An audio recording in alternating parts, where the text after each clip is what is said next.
नमस्कार दोस्तों, मैं धीरेन्द्र आपका अपने इस वीडियो में स्वागत करता हूं। जैसा कि आप देख सकते हैं, आज हम क्लास 8th एनसीईआरटी हिस्ट्री का 9th चैप्टर डिस्कस करने जा रहे हैं। 9th चैप्टर क्या है? The making of the national movement 1870 to 1947। Movement यानी मूवमेंट को हिंदी में बोलते हैं आंदोलन, ठीक है। नेशनल यानी कि राष्ट्रीय, मेकिंग ऑफ यानी कि संगठन, यानी कि राष्ट्रीय आंदोलनों का संगठन 1870 टू 1947। अब यहाँ पे फिगर में आप देख सकते हैं, कुछ आपको स्मोक जैसा दिख रहा होगा। ये क्या? Polish tear gas demonstrator during the quit India movement. Quit India movement यानी कि भारत छोड़ो आंदोलन। डिमॉन्स्ट्रेटर यानी प्रदर्शनकारी। तो क्विट इंडिया मूवमेंट के दौरान जो पुलिस थी वो टीयर गैस का इस्तेमाल करती है, किसके ऊपर? डिमॉन्स्ट्रेटर के ऊपर, उनको हटाने के लिए। In the previous chapters we have looked at. तो प्रीवियस चैप्टर्स, यहाँ पे चैप्टर्स की बात हुई, यानी चैप्टर 1 to 8। तो हमने क्या देखा? The British conquest of territories and take over of kingdom, कि जो अंग्रेज थे उन्होंने टेरिटरीज को कैसे कॉन्क्वेस्ट किया और उसके बाद किंगडम को टेक ओवर कर लिया। Introduction of new laws and administrative institutions, तो नए नए लॉज इंट्रोड्यूस किए गए, नए नए, फिर उसके बाद एडमिनिस्ट्रेटिव इंस्टीट्यूशन भी इंट्रोड्यूस किए गए। Changes in the lives of peasant and tribals, और उसके बाद हमने क्या देखा कि पीजेंट्स और ट्राइबल जो थे, पीजेंट ट्राइबल यानी कि जो आदिवासी थे, उनकी लाइफ किस प्रकार से चेंज होती है। Educational changes in the 19th century, और 19th सेंचुरी में हमने क्या देखा कि एजुकेशन में भी कुछ चेंजेस आते हैं। Debates regarding the condition of womens, और हमने क्या देखा कि वुमेन्स की लाइफ को लेके, वुमेन्स की कंडीशन को लेके उसके रिगार्डिंग बहुत सारे डिबेट्स होते हैं। Challenges to the caste system, और अभी हमने क्या देखा कि कास्ट सिस्टम में को भी लोग चैलेंज कर देते हैं। Social and religious reform, social और रिलीजियस रिफॉर्म लाए जाते हैं, यानी कि रिलीजियस में और सोशल में, समाज में भी बहुत सारे सुधार लाए जाते हैं।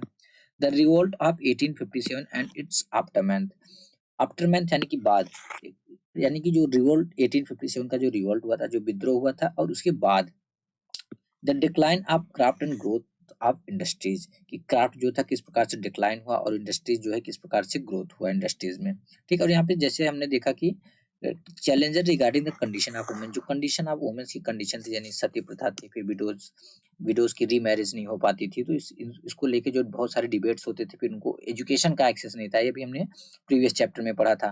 तो ये सारी चीजें हम देखेंगे। फिर सोशल और रिलीजियस जो रिफॉर्म आए, फिर कास्ट सिस्टम जो इनइक्वलिटी थी समाज में, उसमें भी कुछ रिफॉर्म्स आए। ये सारी चीजें हम देखे, ऑलरेडी हम देख चुके हैं। On the basis of what you have read about these issues, do you think Indians were discontented with British rule? Discontented का मतलब होता है असंतुष्ट, असंतुष्ट। तो on the basis of what you have read about these issues, कि आपने इन issues के बारे में क्या पढ़ा, उसके बेसिस पे क्या आपको लगता है कि जो इंडियंस थे वे असंतुष्ट थे किससे? ब्रिटिश रूल से। इफ सो, अगर ऐसा है, how were different groups and classes dissatisfy, किस प्रकार से डिफरेंट ग्रुप्स और क्लासेस डिससेटिस्फाइड थे, मतलब असंतुष्ट थे। The emergence of nationalism, nationalism का इमर्जेंस, इमर्जेंस यानी उदय। The above mentioned development led the people to ask a crucial questions। तो above mentioned development यानी ये जो सारे चेंजेज हुए, इससे क्या हुआ कि इससे लोगों को एक क्रूशियल क्वेश्चन, लोगों को एक क्रूशियल क्वेश्चन करने में विवश कर दिया इन सारे चेंजेस ने। क्या? What is this country of India, यानी यह कंट्री क्या है, यह इंडिया जो है, यह क्या, यह कंट्री जो है यह क्या है, इसका मतलब क्या है। And for whom is it mean, और यह किसके लिए है। The answer that gradually emerged was, यानी धीरे धीरे जो आंसर इस क्वेश्चन का, क्या क्वेश्चन था कि आखिर में यह कंट्री क्या है, यह देश क्या है, और यह किसके लिए है। तो धीरे धीरे इसका आंसर जो इमर्ज हुआ वो क्या था? India was the people of India, India India के लोगों का है, यानी जो इंडिया है वह किसका है? वह इंडिया के लोगों का है। All the people irrespective of class, colour, caste, creed, language और जेंडर, जो इंडिया है यह सारे लोगों का है। वह चाहे किसी भी क्लास का हो, चाहे किसी कलर का हो, चाहे किसी कास्ट का हो, चाहे किसी भी क्रीड का हो, चाहे कोई भी लैंग्वेज यूज कर बोल रहा हो, या किसी भी जेंडर का हो, ये सारे लोगों का है। And the country, it's resources and system were meant for all of them. तो हमने क्या देखा? जो इंडिया है हमारा, वो किसका है? वो सारे इंडियंस का है। और उसके बाद यह कंट्री, इसके रिसोर्सेज, जो भी रिसोर्सेज हैं और यहाँ का जो भी सिस्टम है, वो इस कंट्री के लोगों का है, ठीक है। With this answer came the awareness that the British were exercising control over the resources of India. तो इस आंसर से लोग अवेयर हो गए, लोग जागरूक हो गए, लोगों को समझ में आ गया कि इंडिया के रिसोर्सेज पर और यहाँ तक कि यहाँ के जो लोग हैं, इंडिया के जो लोग हैं, उनकी लाइफ पे कौन कंट्रोल किया हुआ है, ब्रिटिश जो है, जो अंग्रेज हैं, वे कंट्रोल किए हुए हैं। And until this control was ended India could not be for Indians. और जब तक यह कंट्रोल खत्म नहीं होता, यानी अंग्रेजों का शासन जब तक खत्म नहीं होता, तब तक इंडिया इंडियंस का नहीं रहेगा, नहीं हो सकता। This consciousness began to be clearly stated by the political association found after 1850, especially those that come into being in the 1870s and 1880s। यह कॉन्शियसनेस, कौन सी कॉन्शियसनेस? यही कि इंडिया जो है हमारा, यानी इंडिया इंडिया के लोगों का है, यहाँ का रिसोर्सेज जो है, यहाँ के जो रिसोर्सेज हैं, जो सिस्टम है, उस पे किसका हक है? इंडिया के लोगों का हक है। और यहाँ के रिसोर्सेज पे और यहाँ के लोगों की लाइफ पे अभी कौन कंट्रोल जमाया हुआ है? अंग्रेज लोग जो है कि कंट्रोल जमाए हुए हैं। और जब तक इन अंग्रेजों का शासन खत्म नहीं होता, तब तक इंडिया इंडियंस के लिए नहीं रहेगा। यह कॉन्शियसनेस 1850 के बाद जो भी पॉलिटिकल एसोसिएशन बने थे, उनमें क्लियरली नजर आ रही थी। स्पेशली स्पेशली वे पॉलिटिकल एसोसिएशन जो कि 1870s और 1880s में बने थे, उनमें एक कॉन्शियसनेस जो है बहुत क्लियरली नजर आ रही थी। Most of these were led by English educated professional. इनमें से ज्यादातर जो पॉलिटिकल एसोसिएशन थी, वो उसको कौन लीड कर रहा था? इंग्लिश एजुकेटेड प्रोफेशनल, जैसे कि lawyer. The more important ones were the Poona Sarvajanik Sabha, the Indian association, the Madras Mahajan Sabha, the Bombay presidency association and आपको द इंडियन नेशनल कांग्रेस। तो सबसे जो इम्पोर्टेंट पॉलिटिकल एसोसिएशन थे, उसमें थे क्या क्या था? Poona Sarvajanik Sabha, the Indian association, the Madras Mahajan Sabha, the Bombay presidency association और ऑफकोर्स इंडियन नेशनल कांग्रेस तो थी ही। Note the name Poona Sarvajanik Sabha. अब इस नाम को, ये जो आपको नाम दिखता है पूना सार्वजनिक सभा, इसको नोटिस करो। The literal meaning of Sarvajanik is of or for all the people. Sarvajanik का मतलब क्या है? For all the people. सार्व यानी कि ऑल, जनिक यानी कि of the people. Though many of these association function in specific part of the country. But देखो, जो बहुत सारी एसोसिएशन ऐसी थी जो कि कंट्री के, यानी जो इंडिया था उसके किसी स्पेसिफिक पार्ट में काम कर रही थी। Their goals were stated as the goals of all the people of India. But वे क्या बोलते थे कि जो उनका गोल है, जो उनका एम है, जो उनका उद्देश्य है, वो पूरी कंट्री के लोगों के लिए है। ऐसा नहीं, मान लो अभी जैसे कि बॉम्बे प्रेसिडेंसी एसोसिएशन है, वो यहाँ पे बॉम्बे में समय यहाँ पे काम कर रही है। अब इसका मतलब ये नहीं कि जो इनका एम था या इनका जो गोल था केवल इसी स्पेसिफिक पार्ट के लिए था। ये बोलते थे नहीं, जो हमारा गोल है वो पूरी कंट्री के लोगों के लिए है। ठीक है, not those of any one region. ऐसा नहीं कि किसी स्पेसिफिक रीजन के लिए, किसी एक कम्युनिटी के लिए या किसी एक क्लास के लिए। They work with the idea that the people should be sovereign. वे एक आइडिया से काम कर रहे थे, एक विचार से काम कर रहे थे कि लोग जो है सोवरेन होने चाहिए। सोवरेन क्या है? The capacity to act independently without outside interference. So sovereign यानी कि आपके पास कैपेसिटी है, आप इंडिपेंडेंटली जो है काम कर सकते हो, एक्ट कर सकते हो बिना किसी आउटसाइडर के इंटरफेरेंस के। Sovereign a modern consciousness and अ की फीचर ऑफ नेशनलिज्म। सोवरेन क्या है? एक नेशनलिज्म का एक मॉडर्न कॉन्शियसनेस है और एक की फीचर है। ठीक है, इन अदर वर्ड, दूसरे वर्ड में अगर बोलें तो they believe that the Indian people should be empowered to take decision regarding their affair यानी उनके जो भी मामले हैं। तो इनका क्या मानना था? जो पॉलिटिकल एसोसिएशन थी, इनका मानना था कि जो इंडियन लोग हैं, जो इंडिया के लोग हैं, उनको एम्पावर होना चाहिए, उनके पास आज़ादी होनी चाहिए कि उनका जो भी मैटर है, जो भी उनका मसला है, जो भी उनका मामला है, उसको इंडिपेंडेंटली जो है डिसीजन ले सकें। The dissatisfaction with the British rule intensified in the 1870s and 1880s। तो जो डिससेटिस्फैक्शन था, जो असंतुष्टि थी, इससे विद ब्रिटिश रूल से जो असंतुष्टि थी, वो कब इंटेंसिफाई होती है? 1870s और 1880s में। इंटेंसिफाई मतलब बहुत ज्यादा तेज हो जाना। The arms act was passed in 1878। तो दोस्तों, आर्म्स एक्ट कब पास किया गया? 1878 में, यानी कि 1878 में। आर्म्स एक्ट क्या था? डिसअलाउइंग इंडियंस फ्रॉम पोजेसिंग आर्म। तो आर्म्स एक्ट के तहत कोई भी इंडियन जो था, कोई भी इंडियंस अपने साथ आर्म्स नहीं रख सकता, हथियार नहीं रख सकता था। In the same year the vernacular press act was also enacted. तो सेम इसी साल में, यानी 1870 में भी वर्नाकुलर प्रेस एक्ट भी इनेक्ट किया गया। इससे क्या था? In an effort to silence those who were critical of the government. इस एफर्ट में, इस प्रयास में, ताकि उन लोगों को शांत किया जा सके जो गवर्नमेंट को क्रिटिसाइज करते हैं, गवर्नमेंट की बुराई करते हैं, जो गवर्नमेंट की आलोचना करते हैं। इसलिए वर्नाकुलर प्रेस एक्ट पास किया गया। तो हमने क्या देखा, 1878 में 2 एक्ट पास किए गए। एक तो आर्म एक्ट, इसके अकॉर्डिंग कोई भी इंडियन हथियार या कोई भी आर्म्स अपने साथ नहीं रख सकता। और दूसरा वर्नाकुलर प्रेस एक्ट पास किया गया, एनेक्ट किया गया। ये वो इसलिए किया गया कि उनका प्रयास था कि ताकि उनको हम शांत कर सके, उनको साइलेंट कर सके जो कि गवर्नमेंट को क्रिटिसाइज कर रहे हैं। The act allowed the government to confiscate the asset of newspaper, including their printing presses, if the newspapers published anything that was found objectionable. Confiscate का मतलब होता है जब्त करना, जब्त करना। ऑब्जेक्शनेबल यानी कि कोई भी आपत्तिजनक। तो अब बात आती है कि ये वर्नाकुलर प्रेस एक्ट क्या था, इससे किस प्रकार से लोगों को शांत किया जा सकता था, किन लोगों को जो कि गवर्नमेंट को क्रिटिसाइज कर रहे थे। तो इस एक्ट के अकॉर्डिंग दोस्तों, अगर कोई भी न्यूज़पेपर कोई भी ऐसी चीज प्रिंट करता है, कोई भी ऐसी चीज कोई भी ऐसी चीज पब्लिश करता है, कोई भी ऐसी न्यूज पब्लिश करता है जो कि आपत्तिजनक हो, तो इस केस में जो गवर्नमेंट के पास पूरा हक है, गवर्नमेंट उसका उसकी जो भी प्रॉपर्टीज है, इंक्लूडिंग उसका जो भी प्रिंटिंग प्रेस है, मतलब यानी कि प्रिंटिंग प्रेस भी, और उसकी जो भी एसेट्स है, जो भी उसके प्रॉपर्टीज हैं, उसको क्या करेगी, जब्त कर सकती है। ठीक है, अगर फिर से देख लीजिए कि जो वर्नाकुलर प्रेस एक्ट था, अब इसके अकॉर्डिंग अगर कोई भी प्रिंटिंग प्रेस यानी कोई भी न्यूज़पेपर कोई ऐसी चीज जो है, कोई ऐसी न्यूज पब्लिश करता है जो कि ऑब्जेक्शनेबल है, यानी कि आपत्तिजनक है, तो गवर्नमेंट के पास अधिकार है, या गवर्नमेंट उसका जो भी प्रॉपर्टी है उसको कॉन्फिस्केट कर सकती है, यानी कि जब्त कर सकती है, यहाँ तक कि उसका प्रिंटिंग प्रेस भी। In 1883 there was a furore over the attempt by the government to introduce the Ilbert bill। फ्यूरोरे का मतलब होता है कि हंगामा, हंगामा।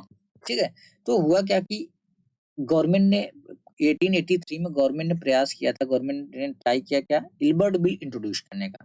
तो जो ब्रिटिश गवर्नमेंट थी उसने 1883 में इल्बर्ट बिल इंट्रोड्यूस करने का की कोशिश किया। उसके बाद एक हंगामा सा हो गया। The bill provided for the trial of British और यूरोपियन पर्सन बाय इंडियंस। तो इस बिल ये बिल इल्बर्ट बिल था क्या, इसके अकॉर्डिंग कोई भी अगर इंडियन जज है वह किसी यूरोपियन और किसी ब्रिटिश पर्सन को वो उस पर मुकदमा चला सकता है। ठीक है, and sort equality between British and Indian जजेस इन द कंट्री। इसको क्यों लाया गया था, ब्रिटिश गवर्नमेंट सोच रही थी चाहे इंडियन जज हो चाहे ब्रिटिश जज हो, दोनों के बीच इक्वलिटी होना चाहिए, इसलिए लाया गया था। But when white opposition for the government to withdraw the bill, but जब व्हाइट अपोजिशन ने, यानी अंग्रेज थे, जो अपोजिशन के अंग्रेज थे, ठीक है, गोरे लोगों ने जब अपोज किया, गवर्नमेंट को प्रेशराइज किया कि इस बिल को विथड्रॉ कर दिया जाए, मतलब निरस्त कर दिया जाए। इंडियंस वर एनरेज्ड, अब इंडियंस भी एकदम बहुत ज्यादा गुस्से में हो गए। The event highlighted the racial attitude of the British in India. तो दोस्तों इस इवेंट से, इस घटना से इंडिया में जो अंग्रेज थे उनके रेशियल एटीट्यूड का पता चलता है। The need for an all-India organization of educated Indians had been felt since 1880s, but the Ilbert Bill controversy deepened this desire। तो दोस्तों हुआ क्या कि 1880 से लोग ऐसा सोचते थे कि कोई एक मतलब पढ़े लिखे एजुकेटेड इंडियंस का एक ऑल इंडिया ऑर्गेनाइजेशन हो। क्या, ऑल इंडिया ऑर्गेनाइजेशन हो जिसमें कि केवल एजुकेटेड इंडियंस हो। इसकी जरूरत कब से लोगों को महसूस हो रही थी, 1880 से। But the Ilbert bill controversy, but जो इल्बर्ट बिल कंट्रोवर्सी हुआ उससे जो डिजायर थी वो बहुत ज्यादा तेज हो जाती है। The Indian National Congress was established when 72 delegates from all over the country met at Bombay in December 1885।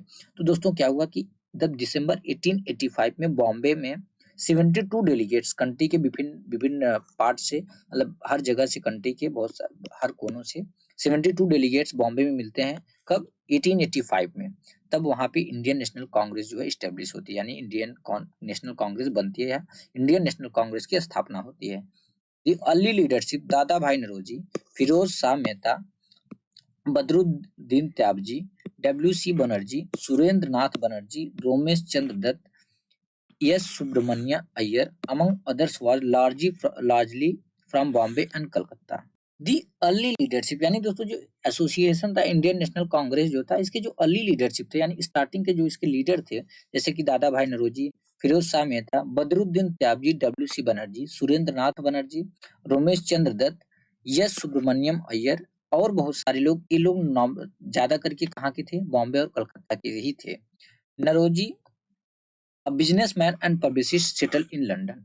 Naoroji जो कि एक बिजनेसमैन थे और एक पब्लिसिस्ट थे जो कि कहाँ पे सेटल थे, लंदन में, यानी लंदन में रहते थे। पब्लिसिस्ट का क्या मतलब है, someone who publicises an idea by circulating information, यानी कोई वो ऐसा आदमी जो कि अपने आइडियाज को पब्लिश करता हो, कैसे, by circulating information, writing reports लिखकर, इंफॉर्मेशन सर्कुलेट करके, स्पीकिंग एट मीटिंग्स, और वो जहाँ पे भी जिस भी मीटिंग में जाता है उसको बोलकर, उसको हम पब्लिसिस्ट बोलते हैं। तो जो नरोजी थे एक बिजनेसमैन थे, पहली चीज। दूसरी चीज यह एक पब्लिसिस्ट थे जो कि सेटल थे लंदन में रहते थे। And for a time member of the British parliament, तो दोस्तों एक बार ये ब्रिटिश पार्लियामेंट के मेंबर भी रह चुके थे। गाइडेड द यंगर नेशनलिस्ट, तो इन्होंने गाइड किया यंगर नेशनलिस्ट को। Retired British officers A O Hume also played a part in bringing Indians from the various region together, तो एक रिटायर्ड ब्रिटिश ऑफिसर थे जिनका नाम था एओ ह्यूम। क्या, एओ ह्यूम, इन्होंने बहुत ही अच्छा रोल प्ले किया, बहुत बड़ा रोल प्ले किया। एक इन्होंने बहुत मदद किया जो इंडियंस थे उनको एक साथ लाने में, इंडिया के डिफरेंट रीजन से। ठीक है। A nation in the making, it has often been said, ऐसा कहा जाता है that the Congress in the first 20 years was moderate in its objective and method. तो ऐसा कहा जाता है दोस्तों, जो कांग्रेस थी वह अपने स्टार्टिंग के 20 इयर्स यानी 1885 में एस्टेब्लिश होती है, 1905 तक, स्टार्टिंग के 20 साल यह अपने ऑब्जेक्टिव्स और मेथड के मामले में क्या थी, एक मॉडरेट पार्टी थी। मॉडरेट यानी कि मध्यवर्गीय। ठीक है, मध्यवर्गीय। मध्यवर्गीय का क्या मतलब होता है, नॉर्मली जैसा कि हम जानते हैं कुछ दो टाइप के लोग होते हैं, एक नरम दल के लोग होते हैं, दूसरे गरम दल के लोग होते हैं। ठीक है, ऐसे समझिए आप। तो ये लोग क्या थे, स्टार्टिंग में जो कांग्रेस थी अपने 20 साल यानी 1885 में आई थी, उसके बाद 1905 तक क्या थी, एक मॉडरेट पार्टी थी। ये लोग किसमें भरोसा रखते थे, ये लोग बिलीव करते थे कि पॉलिटिक्स ऑफ प्रेयर, यानी कि अगर कुछ होता था, ये लोग नॉर्मली क्या करते थे, लेटर लिखते थे, मैगजीन पब्लिश करते थे, न्यूज़पेपर में पब्लिश कराते थे, ताकि ब्रिटिश गवर्नमेंट जो है इनकी सुनवाई करे। ये लोग मतलब वायलेंस का यूज नहीं करते थे, इसलिए इनको हम क्या बोले, मॉडरेट पार्टी। तो स्टार्टिंग के 20 साल जो कांग्रेस पार्टी तो क्या थी, मॉडरेट पार्टी थी। During this period demanded a greater voice for Indians in the government and in administration. तो इस पीरियड के दौरान यानी स्टार्टिंग के 20 साल इसने क्या किया, कांग्रेस पार्टी ने, इसने एडमिनिस्ट्रेशन में और गवर्नमेंट में इंडियंस की इंडियंस को भर्ती करने के लिए मतलब ज्यादा से ज्यादा इंडियन को भर्ती करने के लिए जो है कि आवाज आवाज उठाई। It wanted the legislative council to be made more representative, यह चाहती थी कि जो लेजिस्लेटिव काउंसिल है उसमें ज्यादा से ज्यादा इंडियंस को रिप्रेजेंटेटिव बनाया जाए, गिवन मोर पावर, और उनको ज्यादा से ज्यादा पावर दिया जाए, and introduce in provinces where none existed, मतलब जहाँ पे प्रोविंसेस नहीं है, जहाँ पे जरूरत है प्रोविंसेस के, वहाँ पे प्रोविंस जो है कि इंट्रोड्यूस किए जाए, बनाए जाए। It demanded that Indians be placed in high position in the government, और इसने कांग्रेस पार्टी ने और क्या डिमांड की रखी, इसने यह डिमांड रखी कि जो गवर्नमेंट में हायर पोजीशन है ना, गवर्नमेंट में जो हायर रैंक्स हैं वहां पे जो उस रैंक को इंडिया को दिया जाए, मतलब इंडियंस को दिया जाए। यानी कि पहले क्या होता था, जो हायर पोजीशन था वो ब्रिटिश ऑफिसर्स रखते थे, अंग्रेजों के लिए रहता था, बाकी जो लोअर पोजीशन होता था उसको इंडियंस को दिया जाता था। ऐसा मानते थे कि इनको रिस्पॉन्सिबिलिटी देने लायक नहीं है, इसलिए कांग्रेस पार्टी ने डिमांड किया कि हायर हाई पोजीशन है गवर्नमेंट में, उसमें उस जो है कि इंडियंस को दिया जाए। For this purpose it call for civil service examination to be held in India as well, not just in London. अब जैसे सिविल सर्विस एग्जामिनेशन हम जानते से एक हायर रैंक, मतलब कि हायर पोजीशन मिलता है, तो इस पर्पज के लिए कि इंडियंस को मौका मिले हायर पोजीशन पे जाने का, तो उन्होंने क्या किया, जो कौन, कांग्रेस पार्टी ने, कि जो सिविल सर्विस एग्जाम है गवर्नमेंट जो कि लंदन में करा रही है, वह केवल लंदन में ही न कराकर इंडिया में भी कराया जाए। The demand for Indianization of the administration was part of a movement against racism। तो जो डिमांड था, यानी कि एडमिनिस्ट्रेशन को लेके जो डिमांड था इंडियनाइजेशन का, वह रेसिज्म के अगेंस्ट में जो आंदोलन था उसका एक हिस्सा था। Since most important jobs at the time were monopolized by white officers, क्योंकि उस टाइम दोस्तों ज्यादातर जो हायर हायर पोजीशन है, हायर रैंक था, वो किसके मोनोपोलाइज था, किसके हक में, ब्रिटिशर्स के हक में, यानी अंग्रेज जो हायर रैंक होता था नॉर्मली उस पे अंग्रेज ही रहते थे। And the British generally assume that Indians could not be given position of responsibility, और जनरली जो ब्रिटिशर्स होते थे उन्होंने अज्यूम किए थे, वो मानते थे कि जो इंडियंस है उनको रिस्पॉन्सिबिलिटी का पोजीशन नहीं देना है, ठीक है। Since British officers were sending a major part of their large salaries home, Indianization it was hoped would also reduce the drain of wealth to England. अब देखो जो आई यानी कि जो सिविल सर्वेंट्स होते थे पहले क्या होते थे, जो हायर रैंक के अधिकारी होते थे अंग्रेज होते थे, तो अब वे क्या करते थे दोस्तों, वो करते ऐसा थे कि यहाँ पे अर्निंग तो करते थे बट ये जो पैसा होता था ये इंग्लैंड में भेजते थे, यहाँ पे वो इंग्लैंड में पैसा भेजते थे। इससे क्या होता था, ड्रेन ऑफ वेल्थ होता था, यानी भारत की मनी, इंडिया की जो मनी है वो कहाँ पे जा रही है, वो इंग्लैंड में जा रही है। तो कांग्रेस के जो उस टाइम के मतलब कांग्रेस पार्टी के लोग थे, वे लोग क्या सोचे कि इंडियनाइजेशन से अगर हम इंडियनाइजेशन करेंगे तो जो हायर रैंक है वो इंडियन इंडियन के पास रहेगा, एटलीस्ट जो पैसे है वो, यानी कि जो पैसे हैं जैसे कि अगर जो एक सीनियर अधिकारी रहेगा जो पैसे वो अर्न करेगा और वो इंडियन रहेगा, वो पैसा इंडिया में ही रहेगा। इससे जो हमारा ड्रेन ऑफ वेल्थ हो रहा है, जो पैसे जो है कि खाली हो रहे हैं हमारी कंट्री से, वो खाली नहीं होंगे। ऐसा सोचा किसने, जो कांग्रेस के, यानी कि जो कांग्रेस पार्टी के लोग थे उनका मानना था कि इंडियनाइजेशन से एटलीस्ट ये होगा, उनको आशा थी कि जो ड्रेन ऑफ वेल्थ होगा इंग्लैंड में जो जा रहा पैसा वो कम होगा। Other demands included the separation of the judicial from the executive. और क्या डिमांड रखा किसने, कांग्रेस पार्टी ने, ब्रिटिशर्स से, ब्रिटिश गवर्नमेंट से, कि जो जुडिशरी है उसको अलग कर दिया जाए, सेपरेट कर दिया जाए, किससे, एग्जीक्यूटिव से। The repeal of the arms act, repeal मतलब निरस्त करना है, या टू अंडू लॉ, यानी कि किसी कोई एक लॉ है उसको खत्म कर देना, कि जो आर्म्स एक्ट है जिसके अकॉर्डिंग इंडियंस को हथियार नहीं रख पा रहे हैं उसको रिपील कर दो, मतलब खत्म कर दो। And the freedom of speech and expression, और फ्रीडम ऑफ स्पीच और एक्सप्रेशन दो।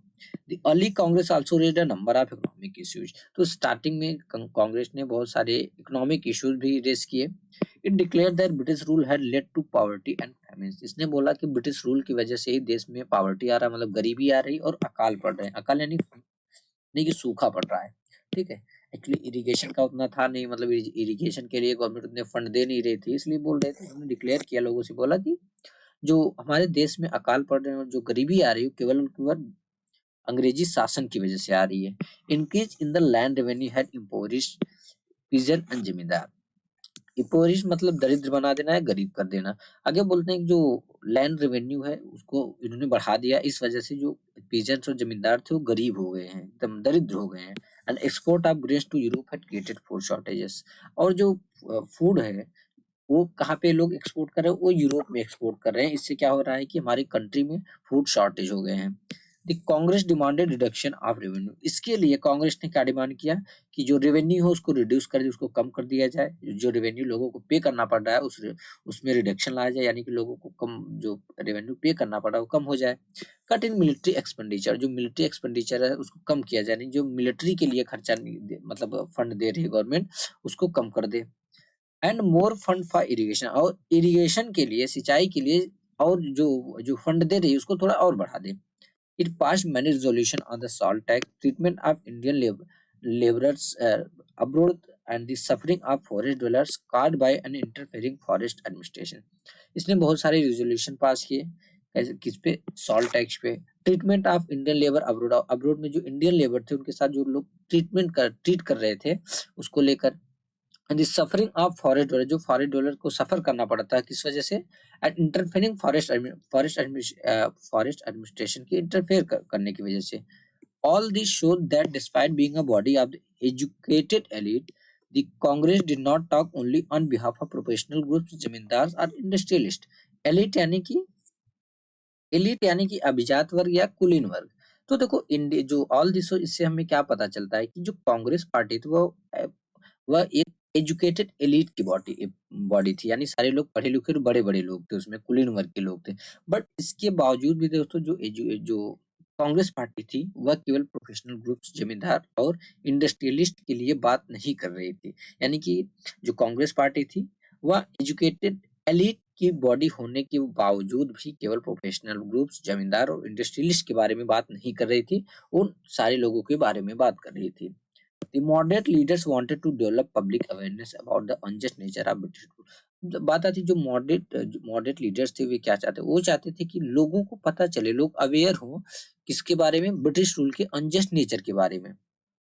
They published newspapers, wrote articles and showed how British rule was leading to the economic ruin of the country. अभी जैसे हमने बात किया कि वो लोग क्या करते थे, क्योंकि वो लोग नरम स्वभाव के थे, तो वो नॉर्मली क्या करते थे, ये गवर्नमेंट से के हिसाब से रिक्वेस्ट करते थे, न्यूज़पेपर लिखते थे, आर्टिकल लिखते मतलब कुछ लिख दिया और न्यूज़पेपर में पब्लिश कर दिया या आर्टिकल लिख दिया, ठीक है। तो दे पब्लिश न्यूज़पेपर पब्लिश करते थे, आर्टिकल लिखते थे and showed how British rule was leading to the economic ruin of the country, और यह दिखाते थे कि किस प्रकार से ब्रिटिश रूल की वजह से जो कंट्री है, हमारा जो देश है, उसका उसका जो इकोनॉमी है, जो आर्थिक व्यवस्था है, एकदम खत्म हो रही है, संकट में है।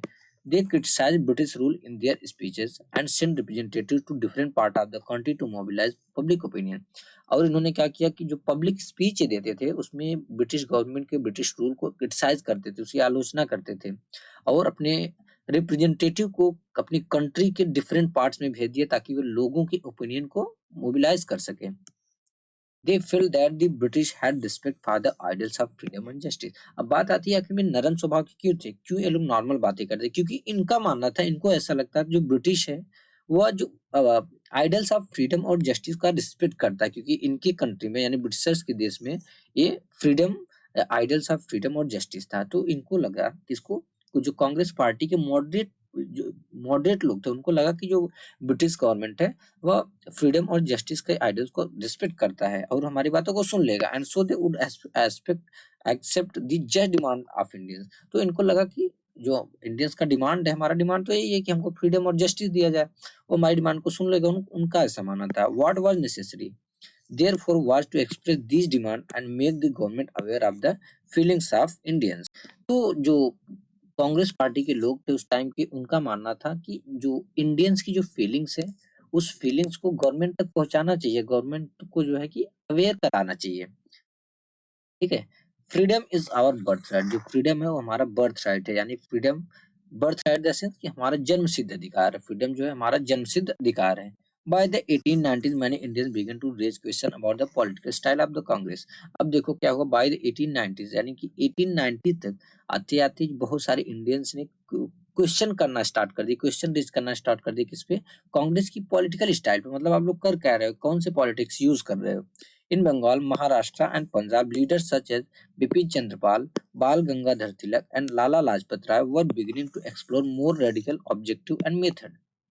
तो दोस्तों उसके बाद क्या हुआ, अभी तक हमने देखा कि मॉडरेट रूप में, मतलब इनका जो ऑब्जेक्टिव था वो मॉडरेट था। अब क्या हुआ, बंगाल, महाराष्ट्र और पंजाब में बिपिन चंद्रपाल, बाल गंगाधर तिलक और लाला लाजपत राय जैसे जो लोग थे, उन्होंने क्या किया कि ये ज्यादा रेडिकल ऑब्जेक्टिव और मेथड से काम करना स्टार्ट कर दिए। यानी एक हिसाब से समझ सकते हो आप, गरम दल, ठीक है, गरम स्वभाव से। They criticise the moderates for their politics of fair. उन्होंने मॉडरेट्स को क्रिटिसाइज किया, जो मॉडरेट से कौन से, जो कांग्रेस के मेंबर थे, उनको क्रिटिसाइज किया, इसलिए उनकी पॉलिटिक्स ऑफ प्रेयर्स के लिए कि आप प्रेयर ना करो, पॉलिटिक्स, जब पॉलिटिक्स ऑफ प्रेयर जैसे जो वो हमने भी क्या देखा, जो नरम दल के लोग होते थे, जो नरम स्वभाव के, मतलब मॉडरेट का मतलब कि रिक्वेस्ट करते थे गवर्नमेंट, बट एक लेटर लिख देते थे कि हाँ ये चीज सही नहीं है, तो इसलिए उन्होंने बोला कि ये गलत है, उन्होंने इसलिए उनको क्रिटिसाइज किया and emphasise the importance of self reliance, और सेल्फ रिलायंस के इंपॉर्टेंस की जरूरत पर उन्होंने एम्फसाइज किया, उस पर जोर दिया। कंस्ट्रक्टिव वर्क और कंस्ट्रक्टिव वर्क को भी उसने पर भी उन्होंने क्या किया, जोर दिया। दे argue that people must rely on their own strength. उन्होंने बोला कि लोगों को अपने स्ट्रेंथ पर भरोसा होना चाहिए, not on the good intention of the government. Government की अच्छी इंटेंशन पर भरोसा नहीं होना चाहिए, जबकि उन्हें अपने खुद के स्ट्रेंथ पर रिलाई करना चाहिए। People must fight for Swaraj. लोगों को खुद स्वराज के लिए लड़ना चाहिए। तिलक रेड द स्लोगन। तिलक ने स्लोगन रेज किया, क्या, freedom is my birth right and I shall have it. Freedom जो है वो मेरा जन्म सिद्ध अधिकार है और मैं इसे लेकर रहूंगा। इन 1905 वायसराय कर्जन पार्टीशन बंगाल। अब बात आती है 1905 में क्या हुआ दोस्तों, जो वायसराय कर्जन थे, उन्होंने बंगाल का पार्टीशन कर दिया। At that time Bengal was the biggest province of British India and included Bihar and part of Orissa. और उस टाइम जो बंगाल था वो ब्रिटिश इंडिया का, ब्रिटिश इंडिया यानी कि जब ब्रिटिश का गवर्नमेंट का शासन था, तो ब्रिटिश इंडिया का सबसे बड़ा जो प्रोविंस था वो कौन था, वो बंगाल था। उस टाइम जो बंगाल था, उस बंगाल में बिहार का और उड़ीसा के भी कुछ पार्ट आते थे। अब देखो ऐसा तो है नहीं कि उन्होंने डिवाइड कर दिया बस काम खत्म, क्योंकि एक पॉलिटिक का इशू बन गया। अब उनको लोगों को ब्रिटिश गवर्नमेंट को लोगों से बताना था, क्योंकि ऑलरेडी उस टाइम जो है बहुत ज्यादा रेडिकल मेथड और ऑब्जेक्टिव लोग यूज करना स्टार्ट कर दिए थे, यानी कि जो इंडियन लीडर्स थे कांग्रेस के, उन्होंने ऑलरेडी लोगों को अवेयर करना स्टार्ट कर दिया था। तो ब्रिटिश गवर्नमेंट ने लोगों को सफाई क्या दिया, जनता से क्या बोला कि the British argued for dividing Bengal for reason of administrative convenience. इन्होंने बोला कि जो ब्रिटिशर्स ने सफाई क्या दिया लोगों से, कि जो ब्रिटिश ने बंगाल का जो डिवीजन किया हुआ, जो उसको बंटवारा किया है, वो केवल और केवल एडमिनिस्ट्रेटिव कन्वीनियंस की वजह से किया है। ठीक है, but what did administrative convenience mean? But administrative convenience mean का मतलब क्या है? मतलब एडमिनिस्ट्रेटिव कन्वीनियंस का मतलब क्या है, मतलब किसकी एडमिनिस्ट्रेटिव कन्वीनियंस के लिए? Whose convenience did it represent? इससे किसको कन्वीनियंस मिलता है? कन्वीनियंस यानी कि सुविधा, आखिर इससे किससे सुविधा, किसको सुविधा मिलती है? Clearly it was closely tied to the interest of British officers and businessman. Clearly यह किससे टाइड हुआ था, मतलब किससे संबंधी है? ब्रिटिश ऑफिसर्स और बिजनेसमैन को इससे लाभ होता है, उसको डिवाइड करने के बाद, सेपरेट करने के बाद। इवन सो, इसके बावजूद instead of removing the non Bengali areas from the province, the government separated east Bengal and merge it with Assam. देखो अब बात आती है कि ठीक है, आपने डिवाइड तो किया, आप सेपरेट तो कर रहे थे, तो आपको नॉन बंगाली एरिया करना था ना, यानी कि नॉन बंगाली एरिया जो था उसको आप अलग कर देते। बट इन्होंने क्या किया, province in non Bengali area को सेपरेट करने के बजाय इन्होंने the government separated east Bengal को सेपरेट कर दिया बंगाल से, and merge it with Assam, और इसको क्या किया, असम से मर्ज कर दिया।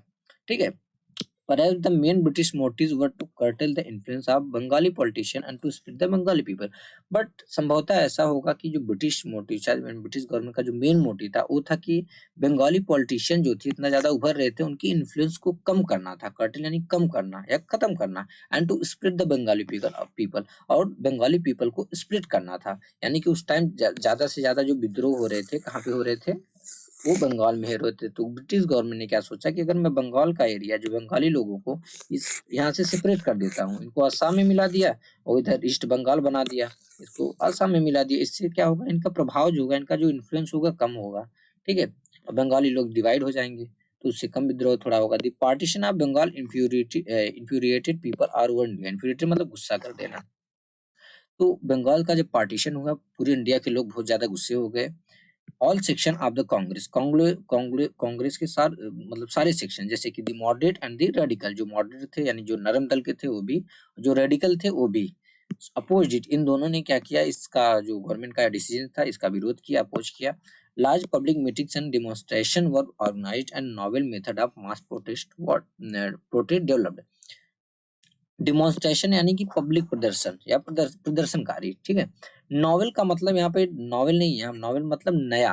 ठीक है, तो और क्या किया गया, लार्ज पब्लिक मीटिंग्स रखी गई, डिमॉन्स्ट्रेशन वर ऑर्गेनाइज, जो है कि डिमॉन्स्ट्रेशन ऑर्गेनाइज किया गया, novel method of mass protest developed, और पब्लिक प्रोटेस्ट के नए नए मेथड जो है कि यूज किए गए, खोजे गए।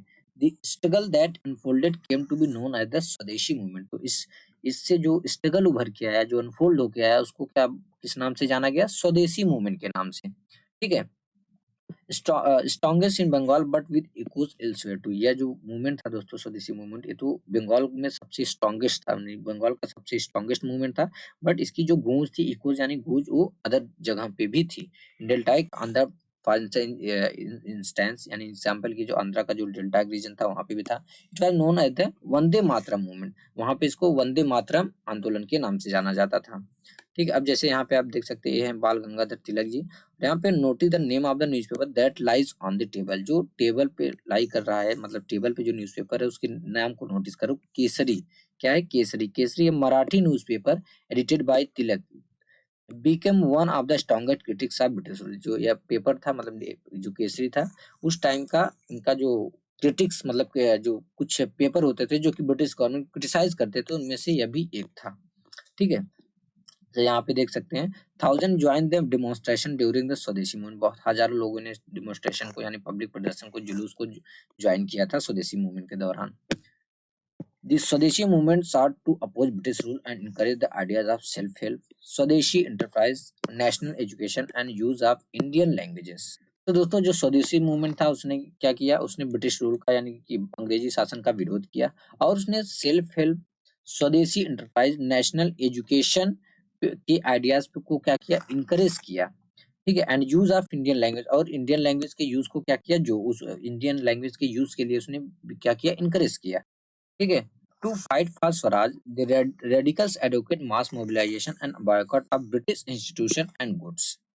तो दोस्तों आगे रेडिकल्स ने क्या किया कि उन्होंने स्वराज पाने के लिए, यानी स्वराज के लिए लोगों को मोबिलाइज करने के लिए, यानी कि बोला कि जो रेडिकल्स थे कांग्रेस पार्टी के, उन्होंने क्या बोला कि स्वराज के लिए अगर आपको स्वराज पाना है तो लोगों को मोबिलाइज होना पड़ेगा, मोबिलाइज यानी कि इकट्ठा होना पड़ेगा, and boycott of British institution and goods, और जो ब्रिटिश इंस्टीट्यूशन है और जो भी ब्रिटिश गुड्स है उनका बायकॉट करना पड़ेगा।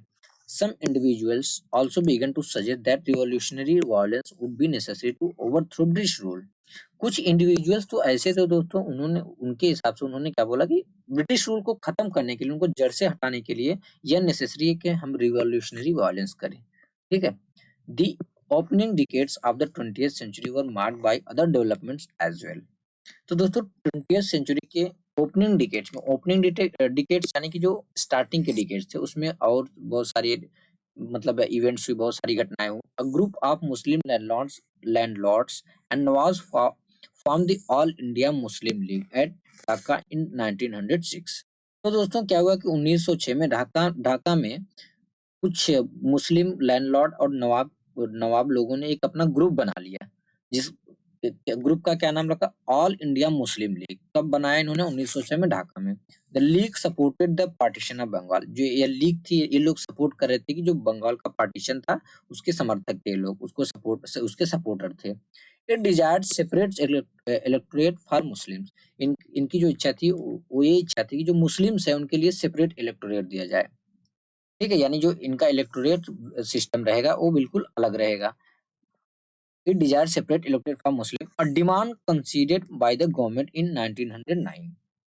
कंसीडेड का क्या मतलब होता है, मानना या स्वीकार करना। तो गवर्नमेंट ने इनकी जो यह इच्छा थी, क्या इच्छा, कौन सी इच्छा, कि सेपरेट इलेक्टोरेट सिस्टम दिया जाए किसको, मुस्लिम्स को। तो 1909 में गवर्नमेंट ने इनकी इच्छा मान ली, इनकी जो डिमांड थी इसको मान ली। Some seats in the councils were now reserved for Muslim. तो काउंसिल्स में अब कुछ सीट्स जो थी वो मुस्लिम के लिए रिजर्व कर दी गई, who would be elected by Muslim voters, जिन्हें only and only Muslim voters के द्वारा ही इलेक्ट करके भेजा जाता था। This tempted politicians to gather a following by distributing favours to their own religious groups. तो दोस्तों इससे क्या हुआ कि जो लीडर्स थे उनमें अपने रिलीजियस ग्रुप्स के लोगों को अपना जो राजनीतिक समर्थक बनाने का क्या गया, लालच सा आ गया। Meanwhile the Congress split in 1907। तो दोस्तों इसी बीच कांग्रेस स्प्लिट हो जाती है 1907 में। कांग्रेस जो थी वो क्या हो जाती है, टूट जाती है। The moderates were oppose to the use of boycott. तो जो मॉडरेट्स थे वे किसके विरुद्ध थे, विरुद्ध थे यूज ऑफ बॉयकॉट, यानी कि वो बोलते थे कि बॉयकॉट जो सिस्टम है ये सही नहीं है। They feel that it involve the use of force. तो उन लोगों का क्या मानना था कि इसके लिए जो है कि हम यूज ऑफ फोर्स मतलब फोर्स का यूज करते हैं जो कि सही नहीं है। ठीक, मॉडरेट का क्या मतलब, उनका क्या मानना था, मॉडरेट मानते थे कि जो बॉयकॉट सिस्टम है ये सही नहीं है, इसके वे लोग इसके विरुद्ध थे। क्यों, क्योंकि they feel that it involve the use of force. उनको लगता था कि इसमें जो है कि फोर्स का इन्वॉल्वमेंट है। After the split the Congress came to be dominated by the moderates with Tilak's followers functioning from outside. अब क्या हुआ कि जब कांग्रेस जैसे ही टूटी, अब कांग्रेस में डोमिनेशन किसका हो गया, मॉडरेट लोगों का। ठीक है, मॉडरेट लोग मतलब ज्यादा से ज्यादा कौन बचे, मॉडरेट लोग बचे। और उसके बाद जो तिलक के फॉलोअर थे वो आउटसाइड से ही फंक्शन मतलब कर रहे थे, मतलब काम कर रहे थे मतलब। दी टू ग्रुप्स रीयूनाइटेड इन दिसंबर 1915। अब ये दोनों जो ग्रुप्स थे ये लोग फिर से यूनाइटेड हो जाते हैं, कब, दिसंबर 1915 में। Next year, the Congress and the Muslim League signed the historic Lucknow Pact and decided to work together for representative government in the country। तो दोस्तों आगे क्या हुआ कि नेक्स्ट ईयर कांग्रेस और जो मुस्लिम लीग थी इन लोगों ने मिलकर हिस्टोरिक लखनऊ पैक्ट पे साइन किया और डिसाइड किया कि हम अपनी कंट्री में यानी कि इंडिया में रिप्रेजेंटेटिव गवर्नमेंट लाने के लिए मिलकर काम करेंगे। ठीक है, अब जैसे यहाँ पे हम देख सकते हैं फिगर 5 में लाला लाजपत राय जी हैं, अ नेशनलिस्ट फ्रॉम पंजाब, एक पंजाब के एक नेशनलिस्ट थे। He was one of the leading member of the radical group. यह लीडिंग मेंबर थे किसके, रेडिकल ग्रुप के, यानी गरम दल के। Which was critical of the politics of petition. जैसा कि हमने जाना ऑलरेडी देखा कि जो रेडिकल ग्रुप थे वे जो ये लोग क्या करते थे, पॉलिटिक्स ऑफ प्रेयर में भरोसा नहीं करते थे। He was also an active member of the Arya Samaj. ये आर्य समाज के भी एक एक्टिव मेंबर थे। ठीक है, जैसे रिवॉल्यूशनरी वायलेंस क्या होता है, the use of violence to make a radical change within इन सोसाइटी, यानी सोसाइटी के अंदर में एक रेडिकल चेंज के लिए वायलेंस का यूज करना, उसको हम रिवॉल्यूशनरी वायलेंस बोलते हैं। Council and appointed or elected body of people, यानी कि कुछ इलेक्टेड लोगों की बॉडी होती है with an administrative advisory or representative function, और जिनका काम क्या रहता है, कुछ उनका काम एडमिनिस्ट्रेटिव एडवाइजरी और रिप्रेजेंटेटिव काम रहता है। ठीक है, यानी कि कुछ लोगों की इलेक्टेड बॉडी रहती है और इनका काम क्या रहता है, जैसे एडमिनिस्ट्रेशन काम रहता है, फिर एडवाइजरी एज एडवाइजरी बॉडी रहती है एज ए रिप्रेजेंटेटिव। ठीक है,